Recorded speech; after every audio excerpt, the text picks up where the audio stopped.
মাত্র 160 টাকা দিয়ে ঘোরাঘুরি শেষ করে বাসায় ফিরে গেলাম। কিভাবে কি চলো তোমাদের সাথে শেয়ার করি।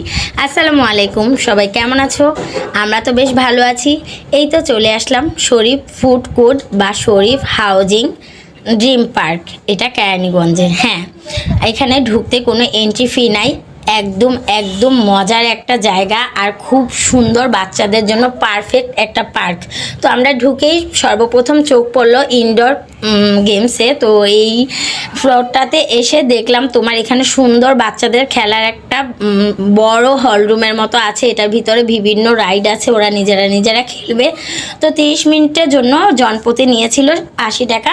তো আমার দুই ছেলেকে আমি এটার ভিতর টিকিট কেটে ঢুকিয়ে দিয়েছিলাম। তো বড়জন আর মেজোজন খুব আনন্দ করে খেলতেছিল। তো 30 মিনিট টাইম ওরা মন খুলে যে যার মতো করে এক একটা রাইডে চড়েছে, মানে ওদের ইচ্ছা মতো। ওইখানে কোনো বাধা নিষেধ নাই, কোনো 5 মিনিট এরকম কোনো টাইম নাই। 30 মিনিটের মতো যে যতক্ষণ তোমরা খেলতে পারো। তো এই আর কি, ওদেরকে ঢুকিয়ে দিয়ে আমি ভিডিও করতেছিলাম। তারপর ওদের এইখান থেকে খেলাধুলা শেষ করে আমরা ভিতরে প্রবেশ করলাম। এই যে ভিতরটা দেখো, খুব সুন্দর করে লাইটিং করে সাজিয়েছিল। আর ঈদের সময় তো বুঝোই এত পরিমাণে মানুষ ছিল, মানে আমি যে একটু ছবি তুলবো সেই জায়গাটাও পাচ্ছিলাম না। তো অনেককে দেখলাম যে লাইন ধরে দাঁড়িয়ে আছে, যে পিক তোলার মতো যে জায়গাগুলো সাজিয়েছে ওইখানে ছবি তোলার জন্য। তো আমার তো আর সেটা সম্ভব হয়নি। তো আমি ঘুরে ঘুরে ভিডিও করতেছিলাম আর দাঁড়িয়ে দাঁড়িয়ে একটু সবার অবস্থা দেখতেছিলাম। এই যে আমাদের দেশটা স্বপ্নপুরী, এখানে অনেক অনেক ভিড় ছিল।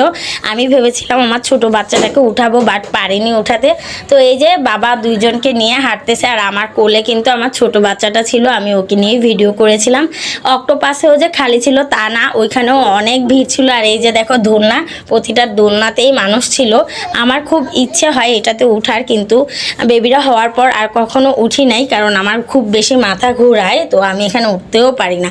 আর দেখতেই আমার অনেক ভালো লাগতেছিল আর ভিডিও করতেছিলাম। কখনো আসলে রাতে যাওয়া হয়নি, তো এই ফার্স্ট রাতে এখানে গেলাম। আর আমাদের বাসা থেকে এখানে আসতে মাত্র 30 টাকা রিক্সা ভাড়া নেয়। তো অনেক অনেক ভালো লেগেছিল। আর রাতের বেলা আরও বেশি ভালো লেগেছিল লাইটিং করাটা। তো এই যে এখানে রেলগাড়ি ছিল, রেলগাড়িটা অবশ্য বন্ধ ছিল, কেন জানি না।